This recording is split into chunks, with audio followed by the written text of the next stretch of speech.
생활 속 법률 히어로 이승우 변호사의 사건 파일.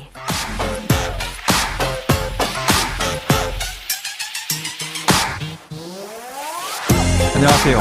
이승우 변호사입니다. 각종 사건 사고에서 여러분을 구해드리겠습니다. 오늘 열어볼 사건 파일은 손해배상 관련 사건입니다.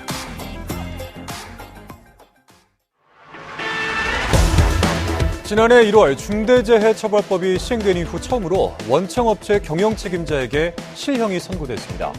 중대재해처벌법 위반 사건으로 재판이 진행되고 있는 다른 사건에 어떤 영향을 미칠지 주목되고 있습니다. 안전을 확보하는 것은 제 생각에는 무엇보다 중요한 일이다라고 봅니다.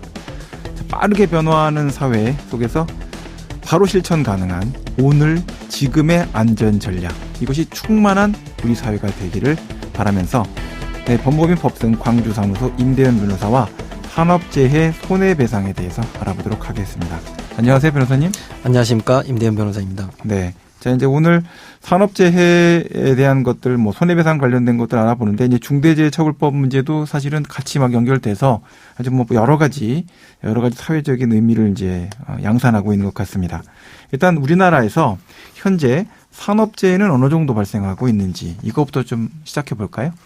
네, 산업재해라고 하면 재해가 자주 발생하는 현장에서 일하지 않는 상당수의 근로자들은 다소 자신과 무관한 일이라고 생각할 수도 있습니다. 이게 좀 사실 제일 큰 문제를 만드는 것 같기도 합니다. 네네. 네. 하지만 산업안전보건공단 통계에 따르면 2022년 한 해 동안에만 발생한 산업재해자 수는 무려 13만 328명이고 네. 이 중 사망자는 2,223명에 달합니다. 이를 단순하게 계산하면 하루에만 6명이 산업재해로 사망을 하였다는 것입니다. 거의 전쟁 같은 게 터져 있는 것 같은 상황이 반복되고 있군요. 네. 네. 업종별로 살펴보면 건설업, 제조업, 서비스업 순으로 사망사고자가 가장 많이 발생하고 있고 네. 사업장 규모별로 보면 5인에서 49인 사이, 그리고 5인 미만, 100인 이상 사업장 순서대로 사망사고자가 더 많이 발생하고 있습니다. 네네. 지난 2월에는 다음 소이라는 영화가 개봉했었는데요. 네네. 2017년 전주의 한 콜센터에서 고객의 해지 요청을 방어하는 부서에서 일했던 고등학교 3학년 현장 실습생 홍수연 씨의 죽음을 모티브로 한 영화였습니다. 네네. 그리고 2020년 10월 물류센터에서 일하던 근로자가 야간 근무를 마치고 집에 도착해 샤워를 하던 중 급성 심근경색으로 사망했던 사건이 있었는데요. 예. 근로복지공단은 사망 전에 일주일간 62시간 일을 했던 노동자에 대해 과로로 인한 산업재해를 인정하기도 했습니다. 네. 이제 많은 청취자분들께서 산업재해는 들어봤어도 이게 구체적으로 어떻게 보상을 받는지 그 프로세스나 방법에 대해서는 잘 모르실 것 같은데요. 산업재해를 인정받게 되면 어떻게 보상을 받게 됩니까? 네, 먼저 산재보험을 설명드려야 할 것 같습니다. 네네. 산재보험은 일용직, 아르바이트 등을 포함한 노동자를 한 명이라도 고용하고 있는 사업장은 모두 가입할 의무가 있습니다. 네. 그리고 근로자를 최초 고용한 후 14일 이내에 가입을 해야 합니다. 네네. 공무원, 군인, 선원과 같은 예외가 있긴 하지만 예. 근로자라면 원칙적으로 산재보험에 가입되어야 하는 것입니다. 예. 업무 중에 재해가 발생하는 경우 우선적으로는 앞서 설명드린 산재보험에 의해서 근로자는 자신의 과실과 상관없이 보험급여를 지급받을 수 있습니다. 근로자는 과실과 상관없이 보험급여를 청구하고 받을 수 있다. 네, 맞습니다. 기억하셔야 되겠네요. 네. 네. 그리고 만약 사업주에 고의 또는 과실로 인해서 업무상 재해가 발생했다면 네. 이런 보험 외에도 별도로 민사상 손해배상도 청구할 수 있습니다. 사업주를 상대로요. 네. 네. 이때는 근로자가 실제로 받은 손해에 대한 배상을 구할 수 있게 됩니다. 보험 금액, 산재보험상의 제한 범위를 제한받지는 않는다. 이런 네, 의미군요. 그렇습니다. 네네. 그렇기 때문에 근로자가 업무상 재해를 당한 경우에는 먼저는 산재보험을 통해서 보험급여를 청구를 하고 민사상 발생한 실제 손해와 차익이 있다면 예. 차익분에 대해서는 민사소송을 제기하는 것이 가장 유리한 방법이라고 할 수 있습니다. 산재보험이 좀 빨리 나오나 보군요. 네, 그렇습니다. 네.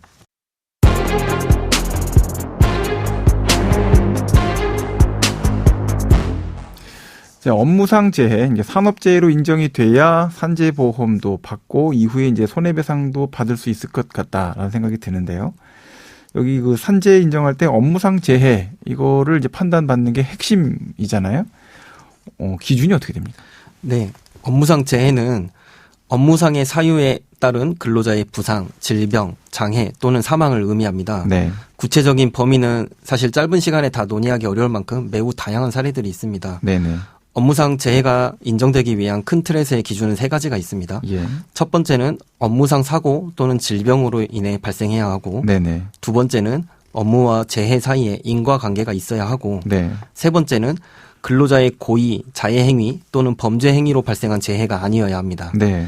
업무상 재해를 인정한 다양한 사례들 중 몇 가지를 소개해드리려고 합니다. 네네. 첫 번째 사례는 회사의 지원으로 정기적으로 실시되는 동호인 모임인 낚시회 행사에 참가했다가 귀가 도중에 교통사고로 사망한 경우 법원은 이를 업무상 재해로 인정했습니다. 네네. 그리고 두 번째로 외국에서 과중한 업무로 만성적인 스트레스를 받다가 정신 탈락 상태에서 스스로 근로자가 창문으로 뛰어내려 사망한 사건이 있었는데 예. 법원은 이에 대해서도 업무와 인과관계가 있는 재해라고 인정해줬습니다. 네네. 그리고 또 근로자가 10분의 휴게 시간 중에 회사 정문 옆에 있는 구내 매점으로 간식을 사러 가다가 회사 소속 트럭 기사가 운전하는 트럭에 치여 사망한 사건이 있었는데 네. 근로자의 복리후생시설을 이용하는 행위는 업무 행위에 수반된다라고 하며 법원이 업무상 재해를 인정해줬습니다. 네네. 그리고 끝으로 사업주로부터 월급 외에 추가로 월 20만 원을 받으면서 직장 동료를 동승시켜서 출퇴근을 했던 근로자가 있었는데 그 출퇴근 중에 발생한 사고도 업무상 재해로 인정을 받았습니다. 이게 관련해갖고 좀 약간 이제 특이할 수 있고 적용 여부에 대해서 업무상 재해가 되는지 여부가 좀 논란이 됐던 사안들을 소개해 주신 것 같은데요. 네. 사실 업무상 재해가 인정되는지 여부에 대해서는 여러 가지 뭐 구체적인 상황들을 지금 변호사님 설명해 주신 내용 보니까 종합적으로 고려해 보되 업무상 관련된 내용의 관련성이 있다고 보면 대법원 판례는 최대한 확장해서 해석을 해주려고 하는 것으로 보이고 이렇게 적용이 된다 하더라도 아까 말씀해 주셨던 것 같이 사업주의 고의과실이 별도로 존재하지 않는다면 민사상의 손해배상 청구 문제는 성립하지 않는다. 또는 네, 고의과실이 있다면 민사상의 손해배상 청구가 산재보험 범위를 넘어서는 범위까지 성립될 수 있다. 이렇게 볼 수 있겠네요. 자, 그러면 오늘 이제 산업재해에 대한 손해배상과 관련돼서 이야기를 좀 나눠봤는데 마지막으로 내용 좀 정리해서 이 법적인 조언을 좀 충분히 좀 해주시죠. 네. 산업재해가 발생하고 근로복지공단을 통해 산재보험으로 보험급여를 청구한 이후에 네. 충분한 보상이 이루어지지 않은 경우에 민사소송을 도움받기 위해서 변호사를 찾아오는 경우가 많습니다. 네네. 사업주가 고의 또는 과실을 부인한다면 소송을 통해서 보험으로 배상받지 못한 나머지 손해를 배상받기 위한 시도를 할 필요가 있습니다. 네.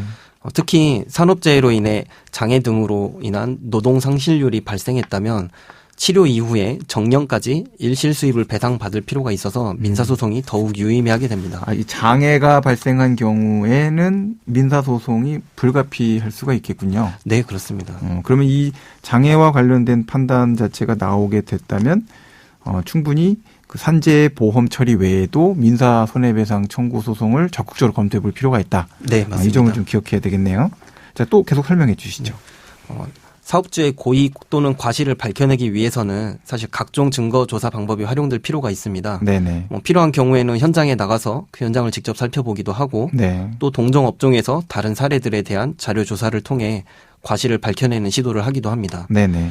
저 또한 버스 회사를 상대로 산업재해 손해배상 소송을 하면서 한동안 다른 회사의 버스들이 어떻게 운행되고 있는지 직접 타고 다니고 예. 그러면서 사고가 났던 버스 회사와 차이점을 확인하고 예. 그 해당 내용들을 증거로 현출시키려는 노력을 해본 경험도 있었습니다. 네네.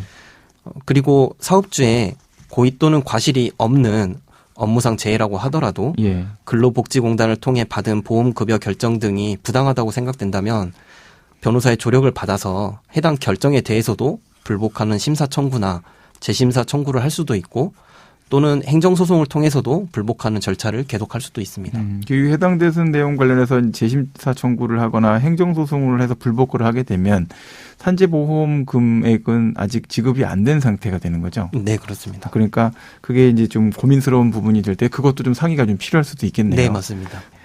네, 지금까지 임대현 변호사와 함께했습니다. 오늘 말씀 고맙습니다. 네, 감사합니다. 생활 속 법률 히어로 이승우 변호사였습니다. 내일도 사건에서 여러분들을 구해드릴 사건 파일 함께 열겠습니다.